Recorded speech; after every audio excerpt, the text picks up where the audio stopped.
Praise Lord. Today's word of God is are you hiding. ఈరోజు దేవుని యొక్క వాక్యం, మీరు దేవుని నుంచి దాక్కుంటున్నారా? ఇది ఒక క్వశ్చన్ మార్క్ అండి. ప్రతి ఒక్కరం మనల్ని మనం పరిశీలించుకోవాలి, పరీక్షించుకోవాలి కూడా అండి.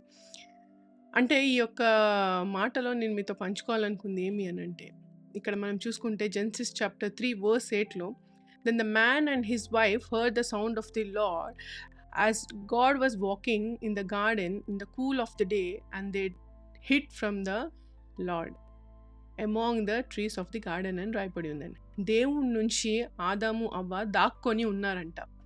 So are you hiding today for anything from God? ఎందుకు దాక్కున్నారు ఆడమ్ అండ్ ఈవ్ అనుకుంటే, మనం చూసుకుంటే అండి, ఏదైతే పండు తినొద్దు అని అన్నారో దేవుడు, అదే పండుని తిని తప్పు చేశారండి. అంటే దేవుడు ఏదైతే చెప్పాడో డిజొబీడియంట్గా బిహేవ్ చేశారు. తద్వారా వాళ్ళు సిన్లోకి ఎంటర్ అయ్యారు. కాబట్టి వాళ్ళు దేవుణ్ణి ఫేస్ చేయలేక, ఎందుకంటే పాపం వాళ్ళలో ఎంటర్ అయింది కాబట్టి, వాళ్ళు దేవుణ్ణి ఫేస్ చేయలేక వాళ్ళు they are hiding from God, they hid from God అని అక్కడ రాయపడి ఉందండి. ఈరోజు ఈ యొక్క వాక్యం ద్వారా మనం తెలుసుకోవాల్సింది ఏంటి అని అంటే, ఆర్ యూ హైడింగ్? మనము ఏదన్నా తప్పులో వెళ్ళి దేవుని నుంచి దాక్కుంటున్నామా? దేవుని యొక్క ప్రెజెన్స్ నుంచి పారిపోతున్నామా? దేవునికి ప్రార్థన చేయకుండా తప్పించుకుంటున్నామా? దేవునితో టైం స్పెండ్ చేయకుండా భయపడుతూ తిరుగుతున్నామా అన్నది మనల్ని మనం పరీక్షించుకోవాలి, పరిశీలించుకోవాలండి ఈ వాక్యం ద్వారా. ఇది మనల్ని బలపరిచే వాక్యం కాదండి, కానీ మనల్ని మనం పరిశీలించుకునే వాక్యం అండి ఇది. దయచేసి అర్థం చేసుకోండి. సిన్ మనలో ఉన్నప్పుడు మనము సిన్లెస్ అయిన మన దేవుణ్ణి ప్రేమించలేమండి, ప్రేమించినా ఆయనతో సహవసించలేమండి. కాబట్టి మనమందరం అర్థం చేసుకోవాల్సింది, ఏదో ఒక పాపంలో మనం ఉన్నాము కాబట్టి ఆయన సహవాసం నుంచి మనం తొలగుతున్నాము, దేవునితో కలిసి మనం సహవాసం చేయట్లేదు అన్నది మన ఇన్నర్ సోల్కి మనకి తెలుస్తుందండి. మనల్ని మనం క్వశ్చన్ చేసుకోవాలండి, ఎటువంటి పాపంలో మనం ఉన్నా.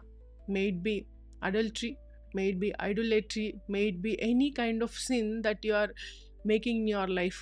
Idolatry అంటే not just bowing down to idols అండి. It may be any kind of idolatry that you are highlighting before God. Anything అంటే దేవుని కన్నా ఏదైతే మీరు అత్యధిక స్థానాన్ని ఇస్తున్నారో, ఏ సిన్కి అయితే మీరు అత్యధిక స్థానాన్ని మీ జీవితంలో దేవుని కన్నా ముందుగా ఇస్తున్నారో, అటువంటి సిన్ మీలో ఉన్నప్పుడు, అటువంటి అడిక్షన్ మీలో ఉన్నప్పుడు దయచేసి మిమ్మల్ని మీరు పరీక్షించుకోండి. అటువంటి సిన్ నుంచి తప్పుకోండి.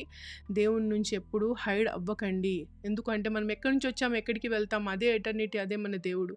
కాబట్టి అటువంటి దేవుడి నుంచి మనం దాచుకుంటే జీవితం మొత్తం ఎటర్నల్ హెల్లో అనుభవించవలసి వస్తుందండి. దయచేసి ఈ యొక్క వాక్యాన్ని ధ్యానించండి. ఎటువంటి పరిస్థితుల్లో మనం ఉన్నాం, ఏ సిన్లో మనం ఉన్నామని మనం పరీక్షించుకొని, అటువంటి సిన్లో నుంచి మనం బయటికి వచ్చి ఫర్గివ్నెస్ని అడిగి దేవునితో తిరిగి ఆ యొక్క సత్సంబంధాన్ని కలిగించుకోవడం మన ప్రతి క్రిస్టియన్ అనే బాధ్యత అండి. దయచేసి ఈ యొక్క వాక్యాన్ని అర్థం చేసుకోండి, మెడిటేట్ చేయండి.